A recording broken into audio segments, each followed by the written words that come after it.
Hello AGP students, and welcome to the AGP Leadership course. Today we'll be discussing the leadership course and its expectations, and also we'll be discussing the first lesson of the leadership curriculum of self-awareness.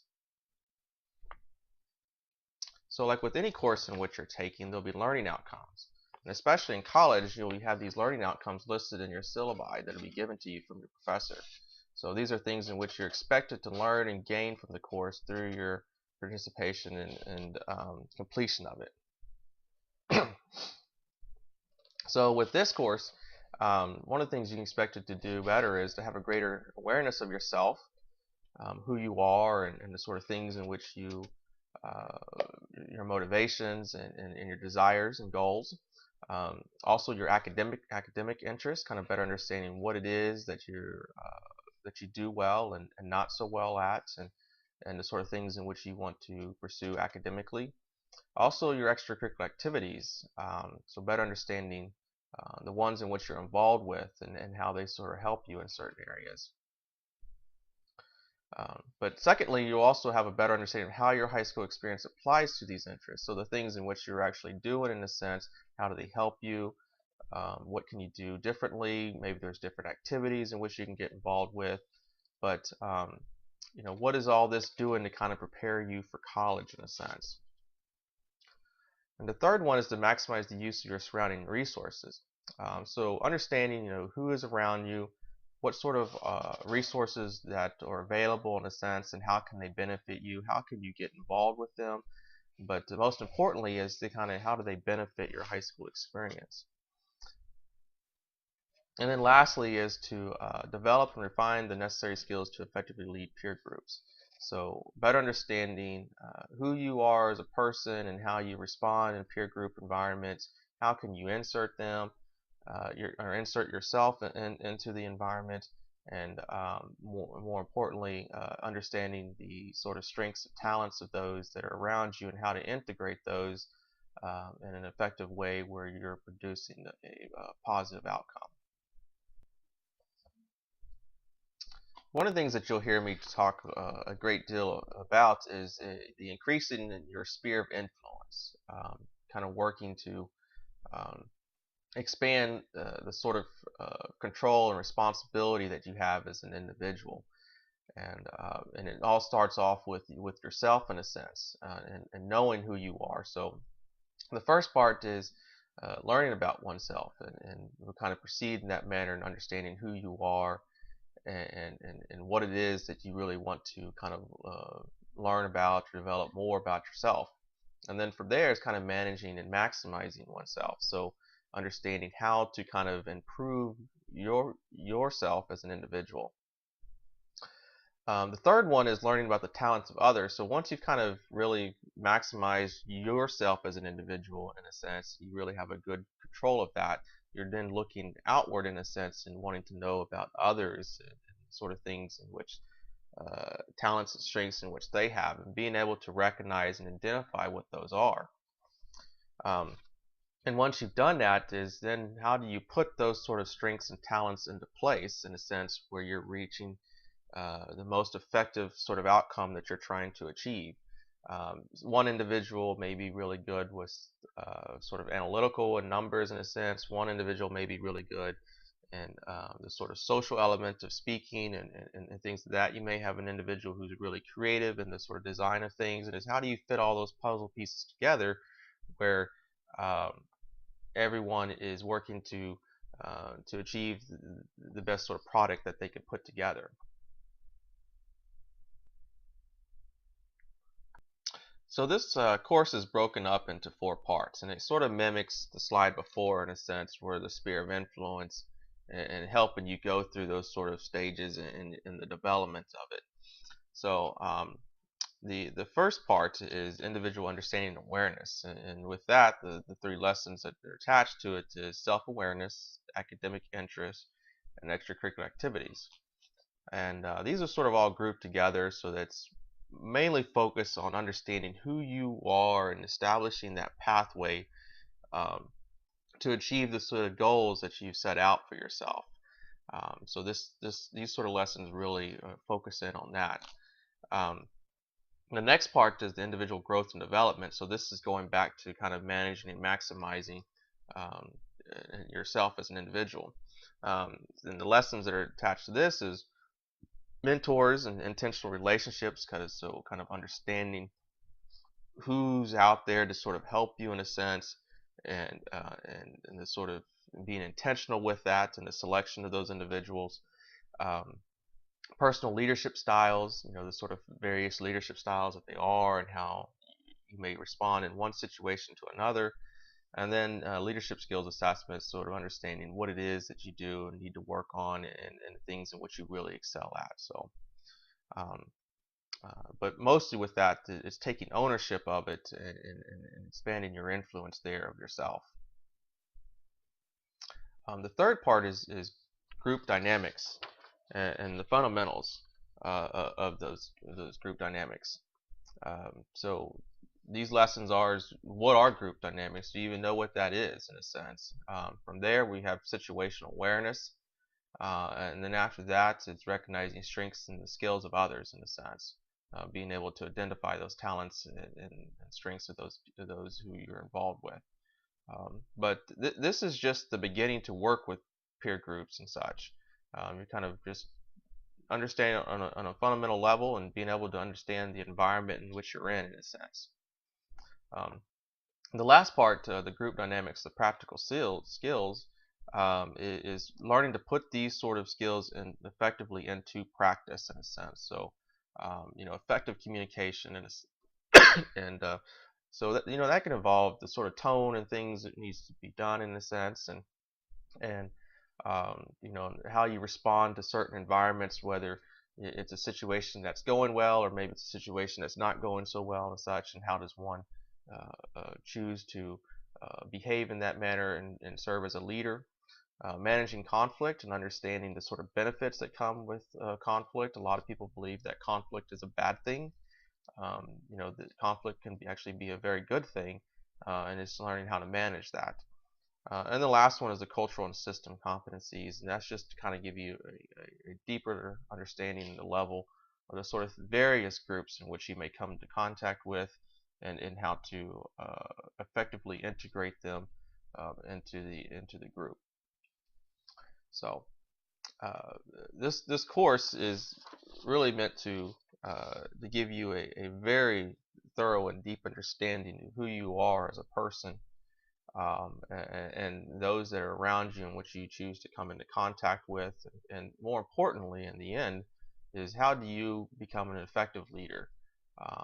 By the completion of this, you should have a set of skills that are well in advance to some of the peers in which you have, but more importantly, you understand what's going on, and that you understand the sort of actions in which you're taking, and how they are impacting not only yourself but those in which you're involved with. So, like with any course, there are expectations, and these are some of the ones in which I've came up with. Some of the things in which I really do believe will have a more active and productive classroom by kind of following these sort of expectations. The first one is to come prepared. So, first off is watching the videos in which I do and before the class, help you to better understand what it is that's being discussed, and how you can participate in a sense. But more, just come prepared, and to sort of by watching the videos, and every now and then I may have a small reading assignment and such. But typically these aren't meant to take a great deal of time. The next one is to actively engage. So being able to participate in a sense, and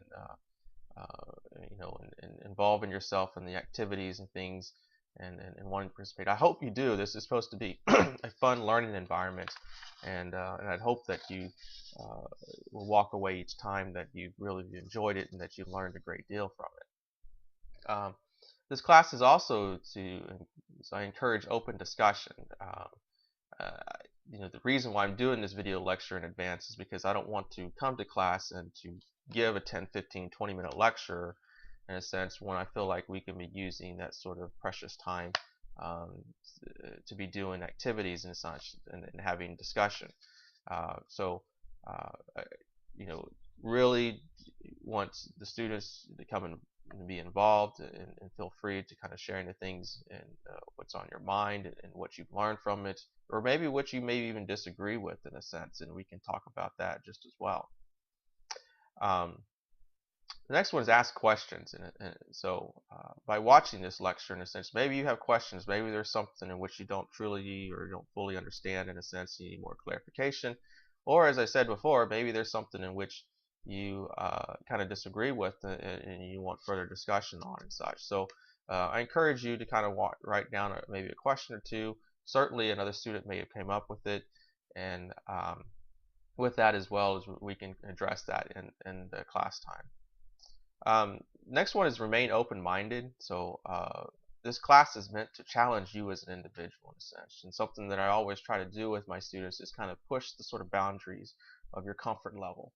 I feel like students and individuals as well, as whether you're a high school teenager or you're a grown individual, is to kind of experience new things, and through those experiences is kind of where you discover who you really are as an individual, and become more aware of that. So there's going to be some activities. They're going to be kind of doing that, and looking to push those boundaries a little bit, in a sense, and helping you kind of better understand who you are as a person.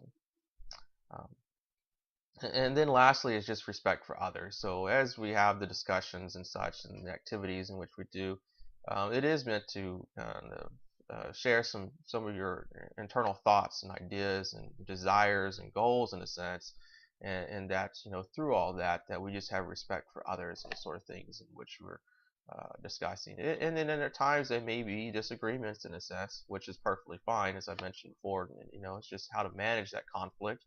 And at the end of the day is that we have respect for the other individual, and for the other positions that they may have. So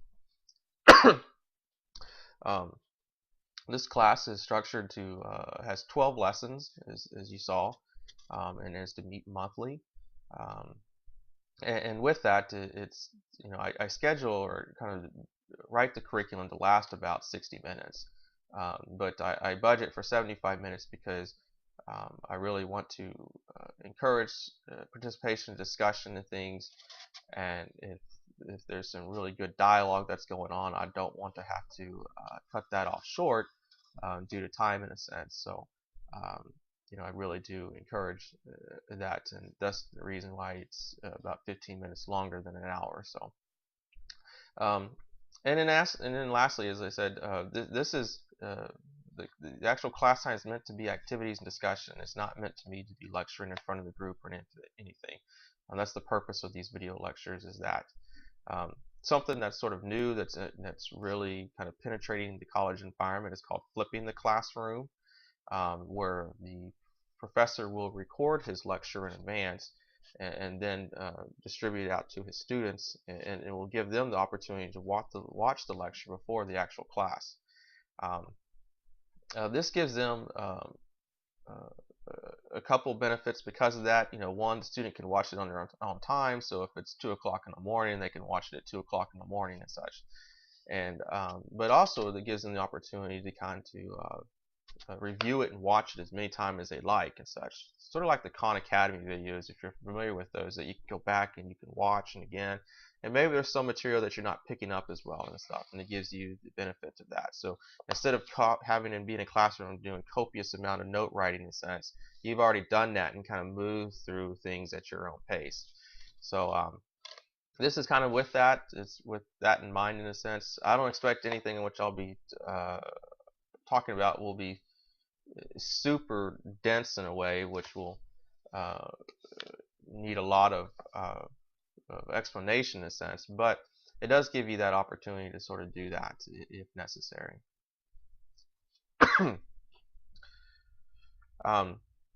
So that's kind of the expectations that I had for the course, in a sense, and now it's kind of moving into our lesson 1 of our curriculum, and and that is self-awareness. So and the definition that I found, that I felt like captured what I was trying to convey the most is to understand your personality, your character, your strengths, weaknesses, thoughts, beliefs, motivations, and emotions. And it also allows you to understand others and how they perceive you. So really, it's just understanding all the individual nuances of who you are as an individual, and with that, and the better understanding in which you have of yourself, the better in which you're able to insert yourself, and even have a better pathway in which you can develop on how you're going to get there, and to achieve the sort of goals that you want to. And then lastly, it's kind of understanding others, and how they perceive you in a sense, and which can be very important in a way, and kind of understanding that, um, and to have some recognition of that. So you may be asking why should we be focusing on this, why we should be developing this in a sense. I believe this lesson is kind of the baseline, fundamental one in which we should work on. And with that, I mean, it's is something in which I think any individual can kind of consistently look back on and reflect and kind of understand the sort of things in which they're doing. So with this, you'll be able to increase your awareness of yourself and your personal surroundings and your environment, to kind of have more of a greater understanding of that and recognition. Also kind of deepen your understanding of your positions and help you in comparing them to others. So maybe you've never asked yourself the sort of political leanings in which you have or whatnot, or maybe with your academic interest, in a sense, you really never thought as to what you want to do or how you want to do that and achieve that in a sense. So but by having those sort of conversations and looking at it and understanding it, it'll help you in the comparison to others, but it will also help you maybe in discussion of things, and a sort of questions that you need to ask yourself and ask others to better understand it. And then the other one is kind of intensify your focus with your academics and extracurricular activities. So if you have a self-awareness of what you're wanting to do and to achieve, you can kind of focus in your efforts on those areas, and help you better understand what it is that you really want to achieve, and hopefully give you a quicker pathway to that. And then lastly is increase your ability to analyze your strengths and weaknesses and how to effectively refine these skills. So understanding what you do well and what you don't do well, and then understanding how you can improve in those certain areas in a sense. A lot of times you ask individuals, well, what is it, your strengths? What do you do well? And too often you hear answers that are sort of generic in a sense, and they really don't know how to articulate very well what it is they do well, how they're able to implement those into certain situations in a sense, or just what they don't do well in a sense, and how they can kind of go about compensating for those areas in some ways. So now this sort of thing is with self-awareness, you're not going to develop overnight. It takes time and experiences and reflection to understand them, and then more importantly is how you're going to respond differently that will lead to a more effective outcome in the future. So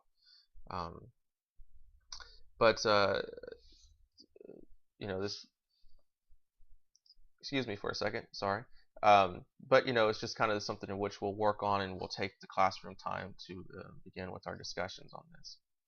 So I like to leave every lecture in a sense with a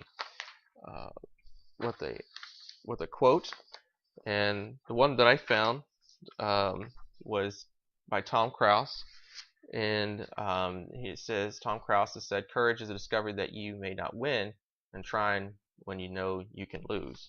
So I took this to mean that one needs to take chances and step out of your comfort zone and challenge yourself, and this course will definitely do that. And my thing is to challenge you to think differently and to act with a purpose in mind. So, but thank you, and looking forward to see you in our first class.